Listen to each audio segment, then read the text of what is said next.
Today's advisor form, accelerated graduate programs, what undergraduate and graduate advisors need to know. It's a special advisor form because this is actually the first advisor form that we've partnered with the Graduate College on. So last spring, many of you are aware that we partnered the Academic Advising and Transfer Center, our Master Advisor program, partnered with the Graduate College to start offering some individualized training sessions within the Master Advisor Workshop, as well as continuing opportunities for professional development for those advisors who primarily work with graduate students. And today we have Dr. Carissa Holscher, the Associate Dean from the Graduate College, and Dean Julie Masterson to present information. So again, thank you for your willingness to be here at the Advisor Forum, both Carissa and Julie, as well as all the attendees. And I'm excited to have this opportunity to work more closely with Carissa and Julie. So with that being said, I'm going to turn it over to you. Well, I will just start before the big important part, which is Carissa. She's worked on this and she's really taken the lead on all of the initiatives to make sure that we partner. And we've learned so much from Ross and the rest of you on what we can do to support grad students. So we're going to kind of pay it back in a way. We're going to talk about how you can really support your undergraduate students in their path to graduate education. So that's really all I have to say. I'm going to turn my mic off and probably turn my camera off so I can focus on what Carissa has to say. But I'm here if anybody has any questions or needs me. Thank you so much for this opportunity. Thank you, Julie. And I also made sure that Julie was going to be in attendance because there's still a lot I don't know about accelerated programs. And so she is here to jump in and answer questions that I hope all of you have. But I do want to reiterate what Julie just said. Thank you, Ross, to you and your team. We are just thrilled to be in this partnership with the AATC. I've already gotten lots of good feedback, and I've seen the entire campus sort of reinvigorated both about advising and about our graduate programs. And so we're thrilled to be a part of this and happy to be here today. So for those of you who don't know me, again, like Ross said, my name is Carissa. I'm Associate Dean here in the Graduate College. But in my former life, I was a communication professor over in the Department of Communication, now Media Journalism and Film. And because I spent about a decade as a public teaching instructor, I have to start with an agenda. Because I have to tell you what I'm going to tell you before I tell it to you. So if I can get my slide to advance, here we go. Here's what we're covering today. I want to start with just a brief overview of the value of graduate education. I know that everybody on this call believes in and respects the value of graduate education, but I wanted to share with all of you some of our talking points about the value of education, graduate education in particular, so that you all can share that with your advisees if it's useful to you. But in particular, focus on the benefit of accelerated programs. Then we'll get into the admission requirements for accelerated programs and some advice that you all can pass along to your advisees who are interested in applying to accelerated programs. And then we're going to dig into the stuff that is really complicated, and we hope that we are making it less complicated over time. But this is the part where I really hope you stump Julie with some questions about the policies for undergraduate students enrolling in graduate classes. And then we will, of course, do our best to leave time for Q&A. But before we dig in, I would just love to see a little bit about who I'm talking to. And so I know a lot of you have your cameras off, which is great. That's totally fine. But please feel free to interject with questions in chat. I'll try to keep an eye on that. And before we dive in, I would like to know a little bit about all of you. So if you could use your reaction button and give me a thumbs up if you already advise graduate students. I see a couple. Okay. Thank you. All right. Okay, more are popping up. That's fantastic. How about this one? So I see some of those are starting to disappear, which is good. Give me a thumbs up if in your area where you advise, you have an accelerated program. Yay, I'm glad that you know this. That's good. More thumbs up popping up. Oh, sorry. Okay, and last but not least, give me a thumbs up if you don't even know what an accelerated program is, but you're happy to be here.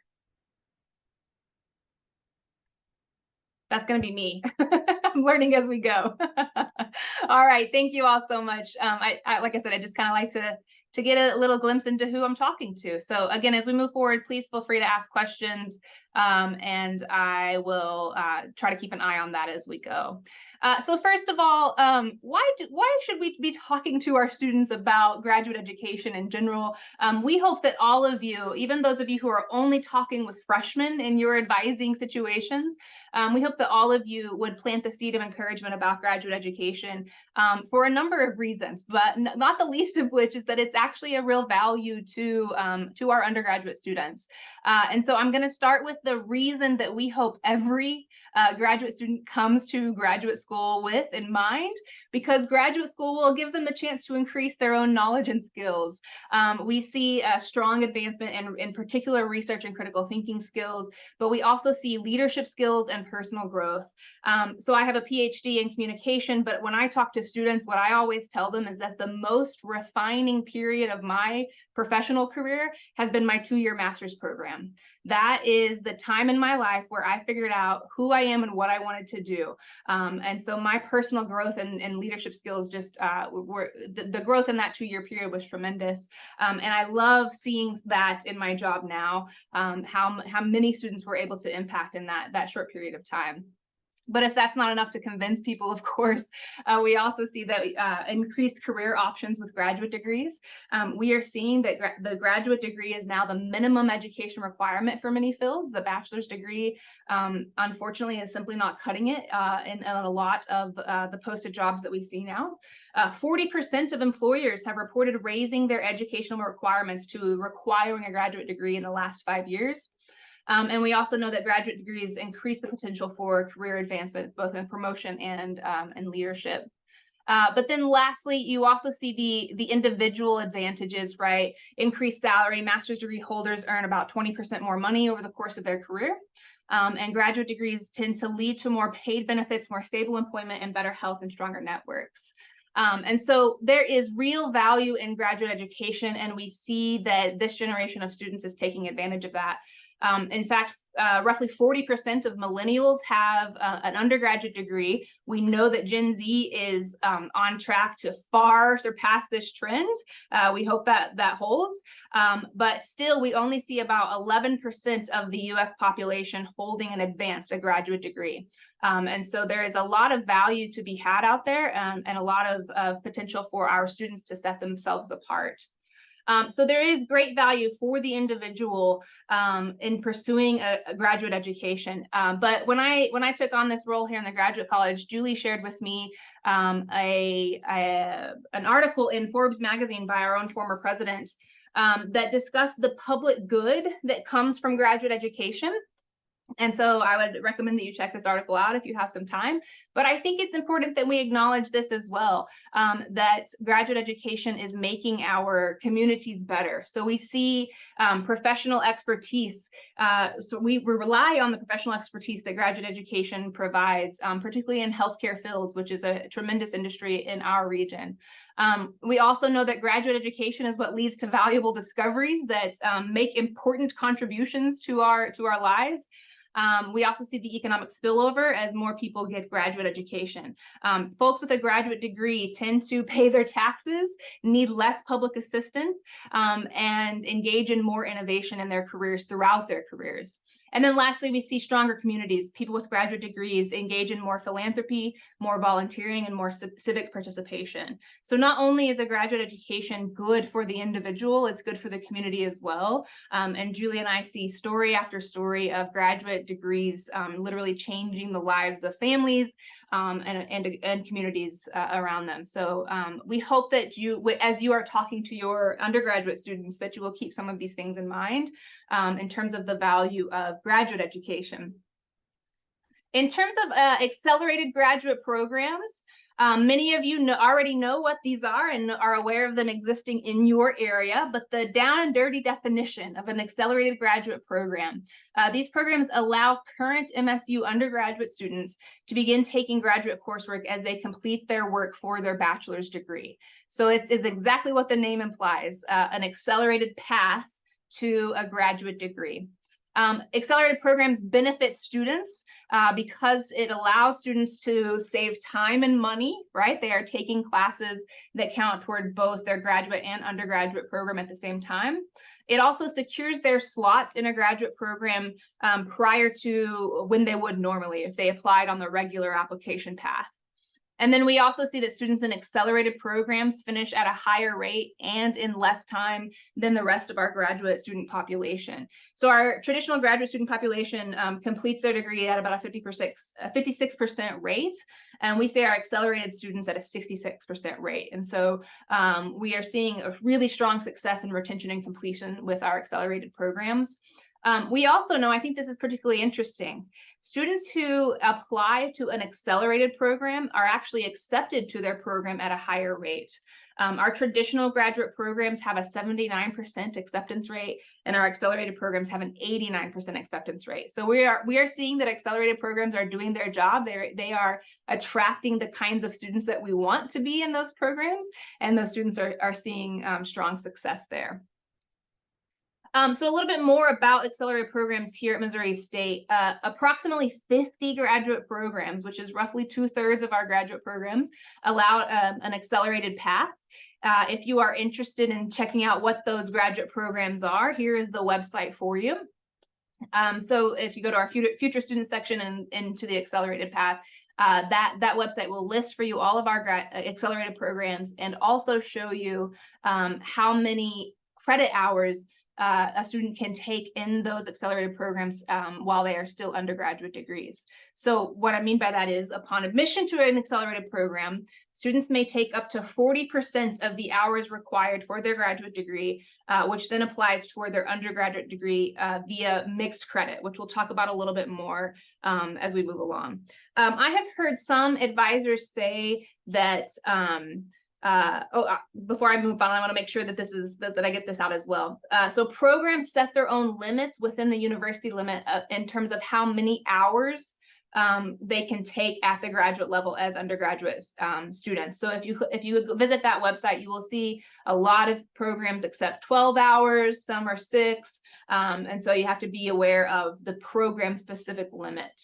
But again, I have heard a lot of advisors on campus mention that they often tell undergraduate students not to bother with an accelerated program because they can simply take graduate classes using senior permission or mixed credit, just generic mixed credit. And I think it's important to be aware that mixed credit courses are financial aid eligible because those courses are counting back toward their undergraduate degree.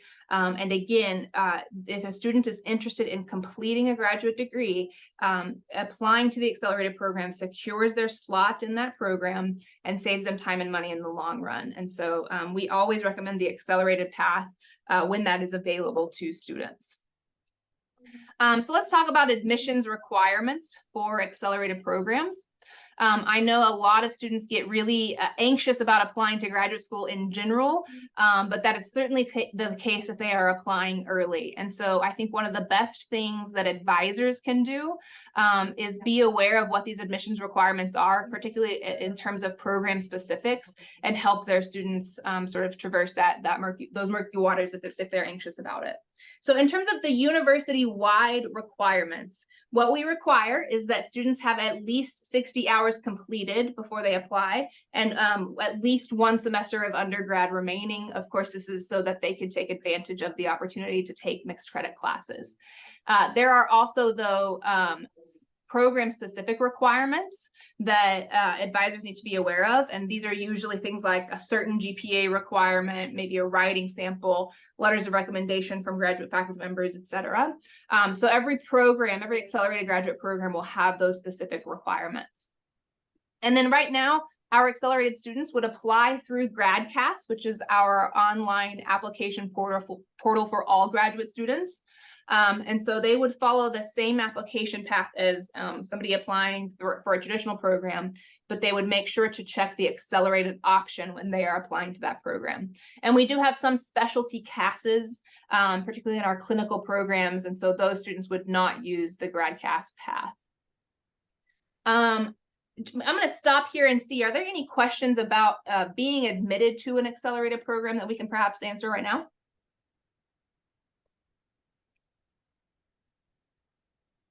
I see somebody's hands up. Go ahead. Is there any way that with the admission, how are they tied, I guess, to GA shifts or things like those? Ooh, great question. Yeah. So accelerated students who have been accepted into an accelerated program are eligible for assistantships, graduate assistantships. And so I think that's sort of one of those best kept secrets on our campus. Many programs either don't think that's the case or don't necessarily want to advertise to accelerated students. But yes, accelerated graduate students are eligible for assistantships. Julie, is there anything you want to add here? Yeah, just two things to add. They still must meet their requirements, obviously, a minimum 3.0. They have to be enrolled in at least 6 graduate credit hours a semester. And so depending on the path for that particular accelerated student, that may or may not be in her best interest. So think about that. And then finally, the 4-semester cap on people pursuing a master's degree would still apply. So, gosh, all of our graduate, we have two graduate students right now in the graduate college who are accelerated students. And they will have worked for us for 2 years. And both of them are full-fledged grad students now, right? They are. Yeah. So when that first year they were, now this year they are, and they'll complete in May. But if for some reason they were on a track that they weren't going to complete by May, they would not be eligible to hold a GA after that 4th semester of eligibility. Again, that's for a master's student. Eligibility depends on what degree they're pursuing. So yes, accelerated are, but they're under the same rules and limits and constraints as non-accelerated. Yeah, thanks, Julie, for that clarification. So there may be instances where the admission requirements to the accelerated program are different than the eligibility requirements for assistantships. So we encourage folks to be aware of that. Lacey, I see you've got a hand raised. Yes, and so I know each area is going to make its own decisions, but are there any requirements on that 60 hours if they have to be completed here? Julie, I'm going to ask you to jump in on this one. My understanding is no. You are correct. No, I mean, as long as you would take them. So some transfer, which is your expertise, this group, and it's the week or whatever Ross just said.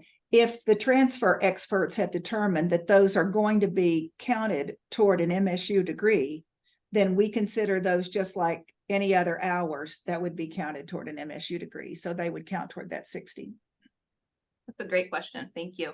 Any other questions? In fact, one more thing. In fact, we do have agreements. They're rare, but we have agreements in some cases where students can complete at associates and matriculate straight into an accelerated program here. And those programs, those students actually would be eligible to hold the GA.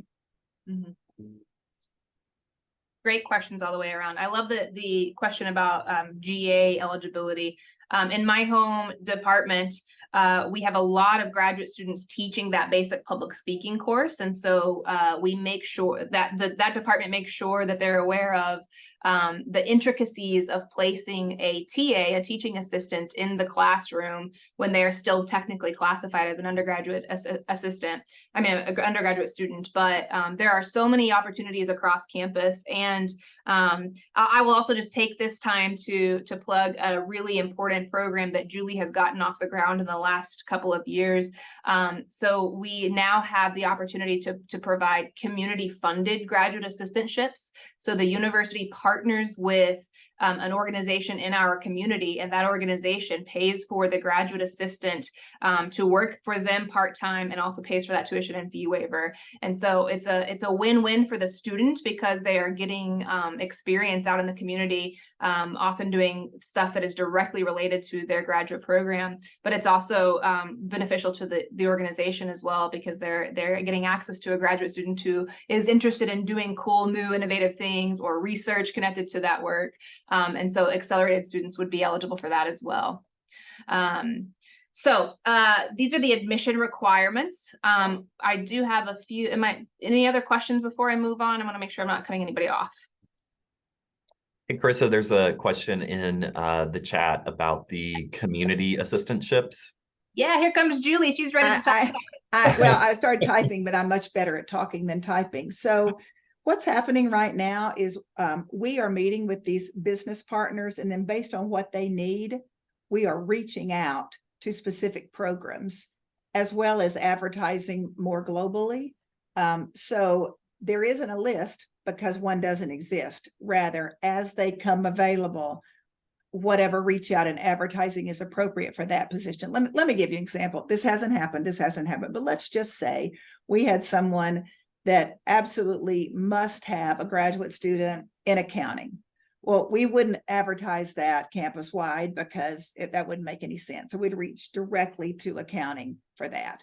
So far, the ones that we've received, they've been generic enough that it made most sense to advertise them more broadly, but we still want really good people, so we've reached out individually too. But if you know somebody in the community, like in this case, Avery, if you happen to know somebody that might be interested in a graduate student from biology and that'd be a good fit, if you want to make the introduction, or if you just want to give me the name, and Jerry and I will go out and do the pitch to them and try to get people involved so that we can involve more students from more programs in this. This is a really good answer to this issue that's been raised. We don't have enough GAs, that we need more than we have, and how can we get even increased support? And this is the answer, because it doesn't require university resources other than our time, which I'm happy to give. So yeah, please let us know.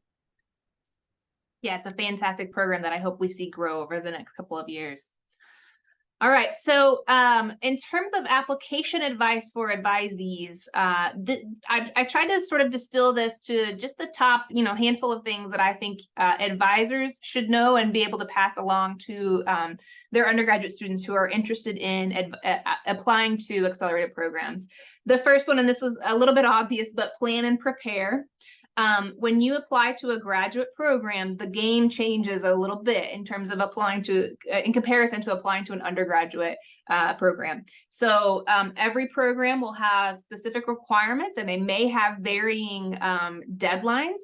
Some programs will accept accelerated students throughout the year. Others will only accept accelerated students once a year to begin in the fall with the rest of a cohort, for example. And so students need to plan and prepare and know those deadlines and program-specific requirements to the best of their ability. For those of you who are undergraduate advisors with an accelerated program in your area, I would love it if you could know these deadlines for your program, your accelerated program, or talk with that program director to sort of engage in a partnership to help students be a little more prepared to apply. And then this is really, really important. We always advise that students who are interested in accelerated programs schedule a meeting with the graduate program director. So for those of you who are not familiar with graduate education at Missouri State, every graduate program on campus, whether it's a full master's or doctorate program, a specialist program, or a certificate program, every graduate program on campus has a graduate program director assigned to them.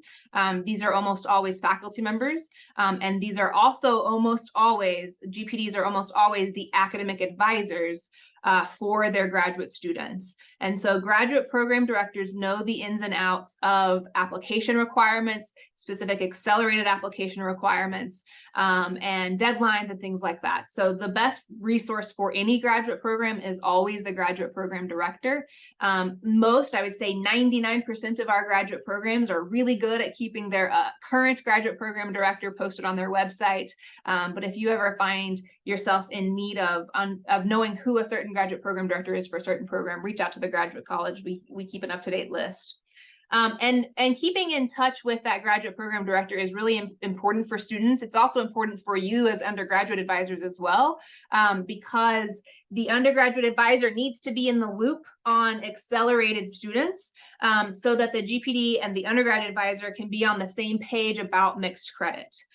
So we said earlier that accelerated students are allowed to take graduate level classes that will count both toward their graduate program and their undergraduate program. So the undergraduate advisor and perhaps even the academic unit leader may need to get involved to determine what courses at the undergraduate level do those graduate courses need to count back for. So there needs to be some collaboration collaboration involved for students who are accepted into accelerated programs. Again, which is another reason why we are thrilled to be invited to this forum, because undergraduate advisors really make accelerated students, they help make sure that those graduate classes get them to degree completion.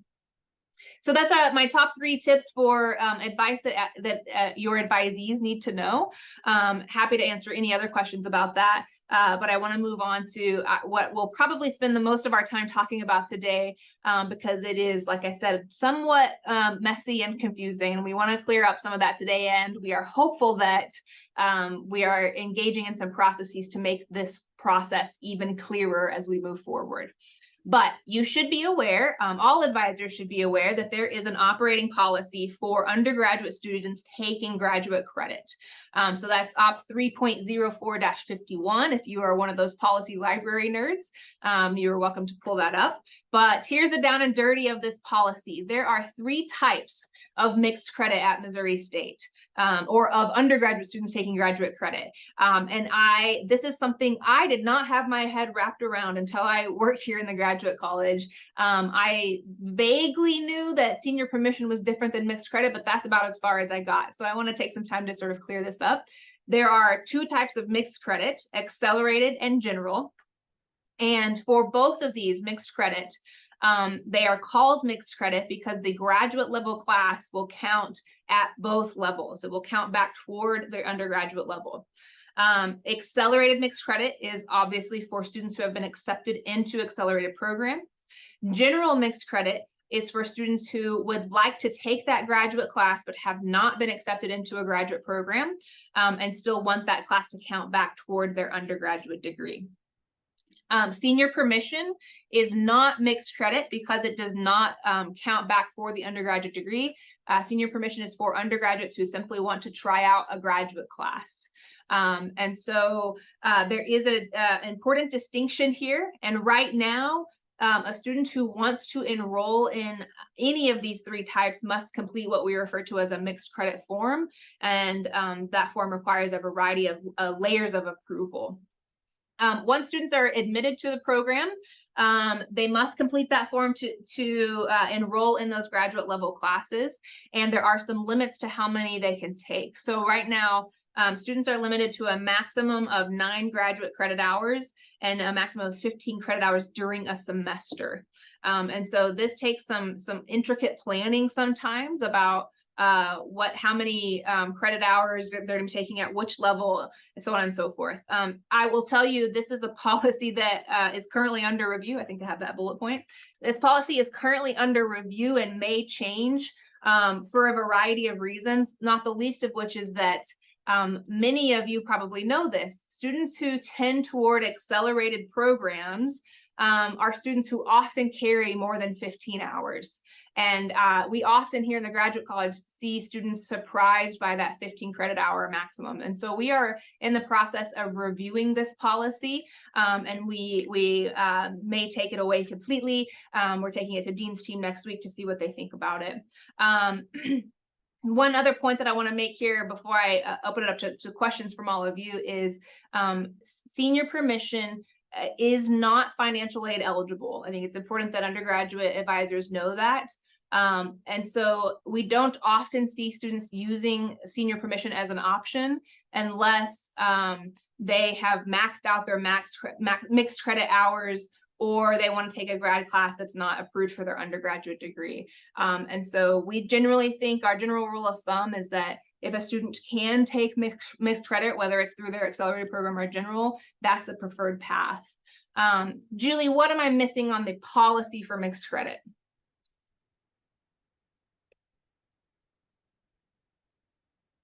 Did I lose Julie? There she is.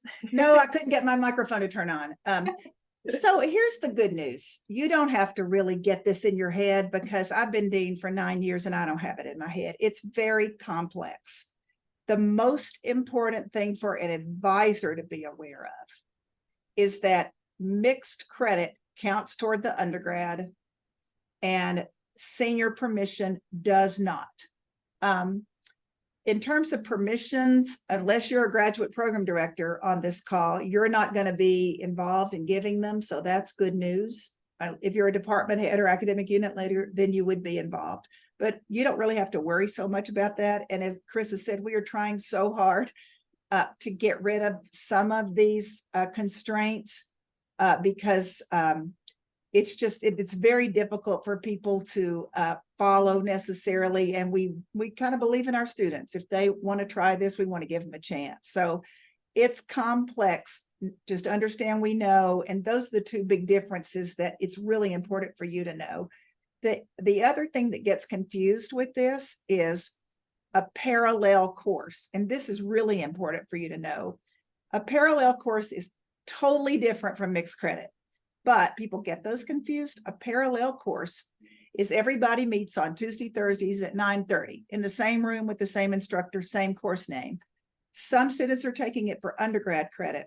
Some students are taking it for graduate credit. And the requirements are they must be different. Obviously, the graduate version has to be more demanding. If a student's sitting in that class taking it as an undergraduate student, that cannot apply toward a graduate degree. So if that student is counting on using that class in the future as a graduate course, then it would have to be the graduate version taken. And it would have to fall under one of these, mixed credit or senior permission. So I think that's the most important thing to add. And I want to reiterate too, in terms of the differences in those three types. So for the obviously from the graduate college's perspective, an accelerated mixed credit option is the best option because then you have committed to us and we have committed to you for a graduate program. And I don't know if I have said this before today, but I want to make sure I get this out at some point because this also causes some confusion. Students who have been admitted to an accelerated program will not be an official graduate student in Banner, in our student information software system, until they complete their undergraduate degree. So even though they have been accepted to a graduate program and have started taking graduate credit, they remain listed as an undergraduate student until that undergrad degree is complete. And so that's important to keep in mind. In terms of the three levels, the accelerated mixed credit path tends to be the best option for the student in terms of most beneficial for a variety of reasons. They secure their spot in that graduate program. They're able to save time with their graduate program. And our policy is currently, if you have been accepted into a graduate program, accelerated program, you are able to have 12 hours max of mixed credit. If you have not been accepted into an accelerated graduate program, we allow 6 hours max of generic mixed credit. So being accepted to the accelerated program doubles the amount of graduate coursework that you can take at the undergraduate level. And then of course, senior permission is sort of that last case scenario where it's not eligible for financial aid, but students might be interested in taking those courses anyway. So nobody is surprised that Carissa talked quickly and I got through my slides faster than I wanted to, but I'm actually kind of glad that we did because I would love to hear from all of you about your experiences with accelerated programs. What kinds of confusion have you seen from your students? What kinds of questions do you still have? And like Julie and I both mentioned, we are in the current process of reviewing our policies related to mixed credit. And so if you have particular pain points around mixed credit or questions about mixed credit, I would love to hear more about that. So I'm going to pause for just a moment while you ask some questions. I see that one just popped up in chat. It's from Aaron. It's a whole novel, so it's going to take me a minute to read. But if you have other questions, please share them.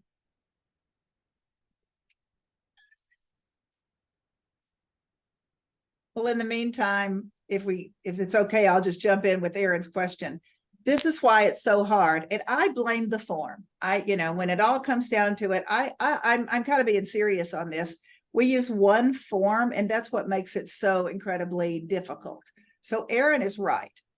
If one of the privileges of being admitted to an accelerated master's program is you get to start taking graduate classes earlier.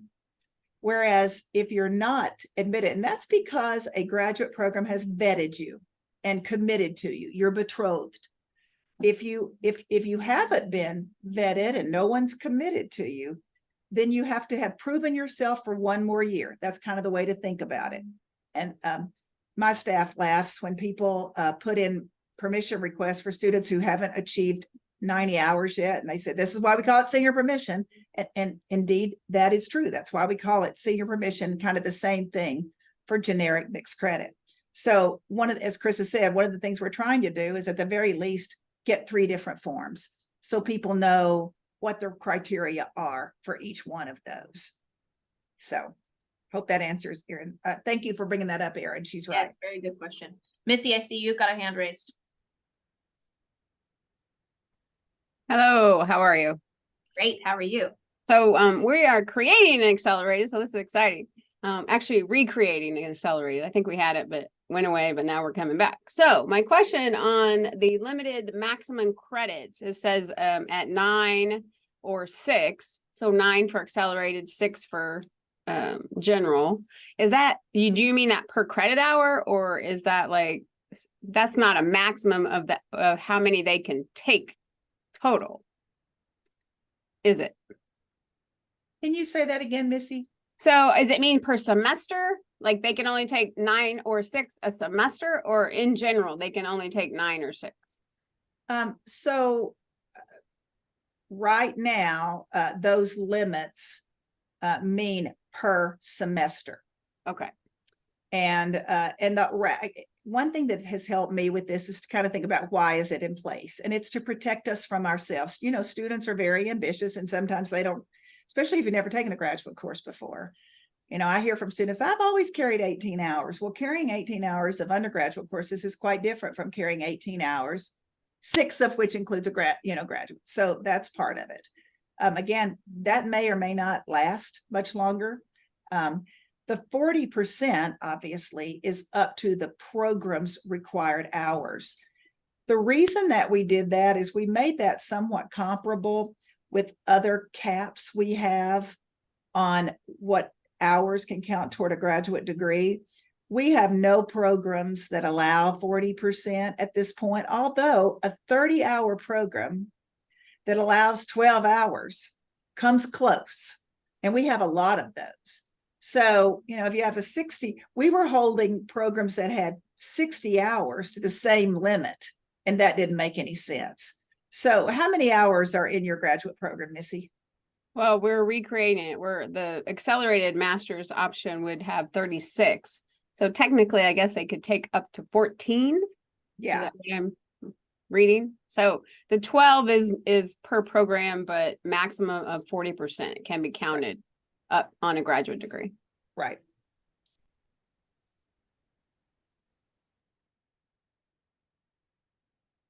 So one of the other things I think might be helpful to mention to this group, I believe we have Lauren Frericks on the call, who is one of the primary advisor for our graduate interdisciplinary programs. And that the GIP programs has an accelerated option. And I mentioned earlier that one of the pieces of advice is that the GPD and the undergrad advisor need to work closely together. And often that's, you know who that is because you're working in the same area. And so the undergraduate advisor is walking down the hall to talk to the graduate program director.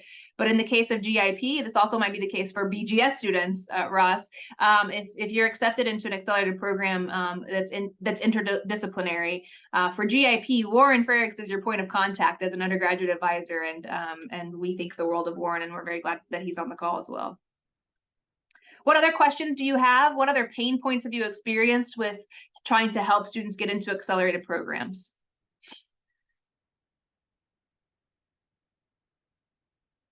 Here's what I see.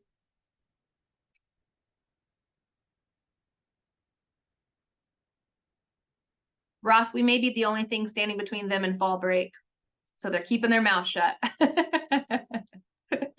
Well, then I have one question. Mine is just geared, it's a broad question, but as you know, an advisor who works exclusively with undergraduate students, what are some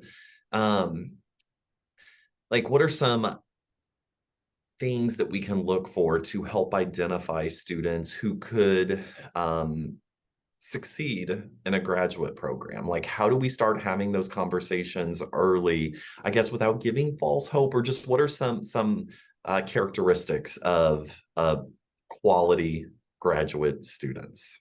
Yeah, I love this question. I will say that the characteristics of strong candidates for graduate school are the same characteristics of the best students you see succeeding at the undergraduate level. So these are the students who come to your meetings incredibly prepared, who ask you the nuanced, detailed questions that you have to go hunt down the answer to. These are the students who are confident in what they want to do in life. This is particularly true, I think, for accelerated students. They know what graduate degree they want to get. That's why they want to jumpstart, right? So those students who have that plan in place. I have said this for a long time, that graduate school should not necessarily be the path you take because you don't know what else to do with yourself, right? And that's certainly true for the accelerated path. One of the pieces of advice I used to give to students in the communication graduate program is graduate school is hard. It's not necessarily for everyone. There are many, many benefits. I listed those earlier for you. But when you consider stepping into that path, that graduate path, a year earlier than you normally would have, for those of us who are on the other side of things, 1 year does not seem like a lot of time. But when you consider 21-year-olds, the amount of maturity that you see happen in 1 year's time is pretty great. And so it does take a special kind of student who is mature enough on top of their studies enough to be prepared for that accelerated program.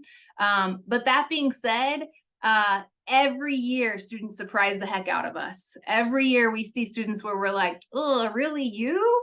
And then they blow us all out of the water. And so your students, and that's why we're so grateful to be here, because we want to know your students too. Julie, what would you have to add to that? Yeah, so I would have said exactly what Carissa said. That's not unusual. But I would add a couple of comments. I appreciate your concern. Like, we don't want to give people false hope. We don't want to be encouraging them to do something that they're, not, we don't want to encourage them to apply for admission to a program they're not going to get into, that kind of thing. So I will tell you that all of the programs that have accelerated options on our campus at this point have capacity.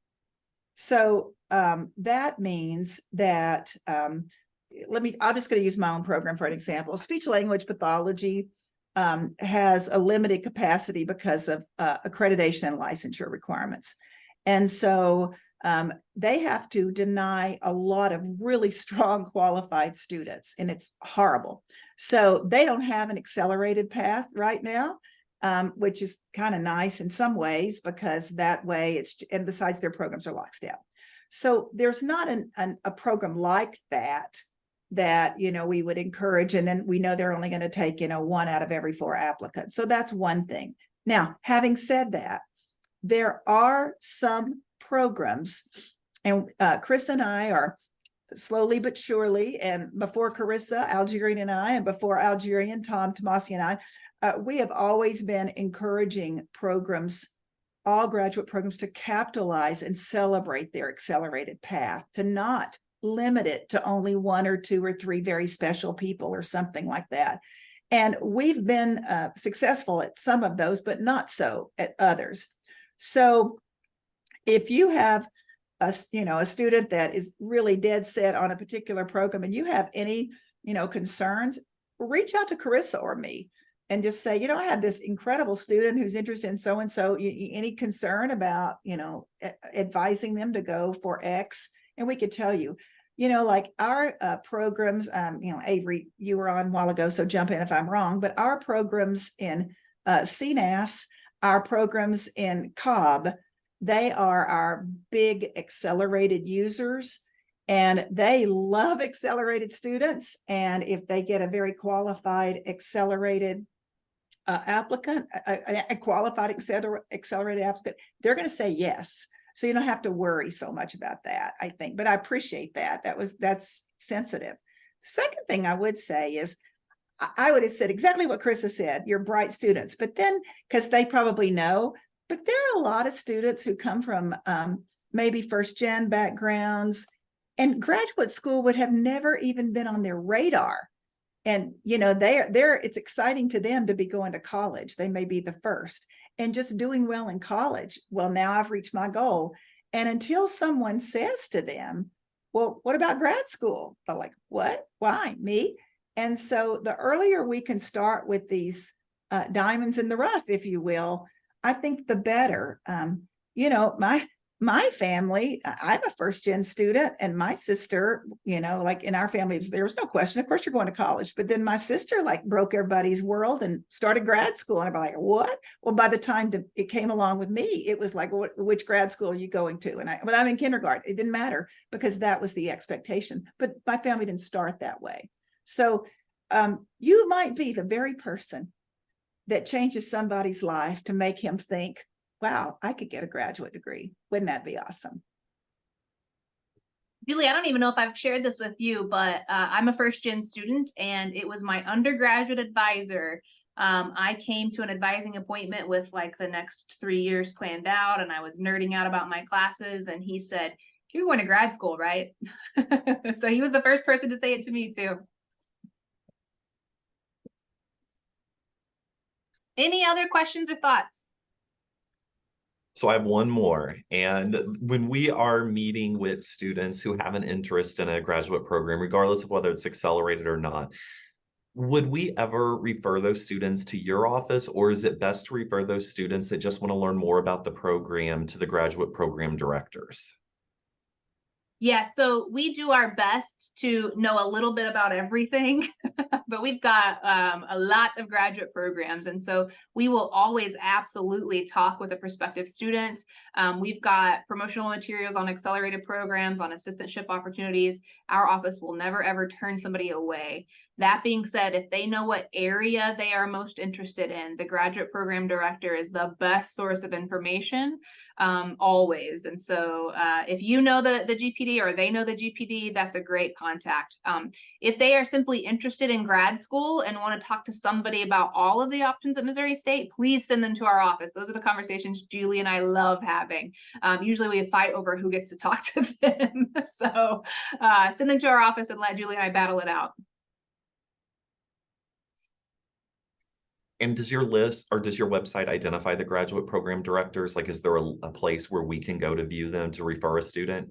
Again, a really good question. We do not have a publicly posted list of GPDs for a really good reason. They turn over, well, they don't, it's not, programs don't turn them over quickly. We are constantly getting told about new GPDs, right? So because we have over 200 graduate programs, our list is constantly changing. But like I said, most graduate program websites have a program contact information link, and programs are pretty good about keeping that updated. If you ever have a program where you're like, I can't find out who this is, contact us, because we do keep that updated list.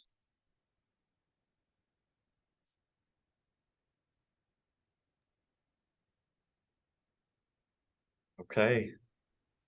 Well, Carissa and Julie, thank you for joining us today and presenting this important information for accelerated options for both undergrad and grad advisors. We look forward to continuing to work with you. Attendees, thank you all for being here. Again, if you have not yet done it, please make sure you enter your name and department in the chat feature for Master Advisor credit. And this will be posted on the YouTube channel likely by next Wednesday. So make sure your colleagues know about that. And hopefully I will see everyone again next Tuesday on Zoom for our Transfer Advisor Forum with our community college partners. Happy fall break. Enjoy the weekend. And thank you all for being here again. Bye.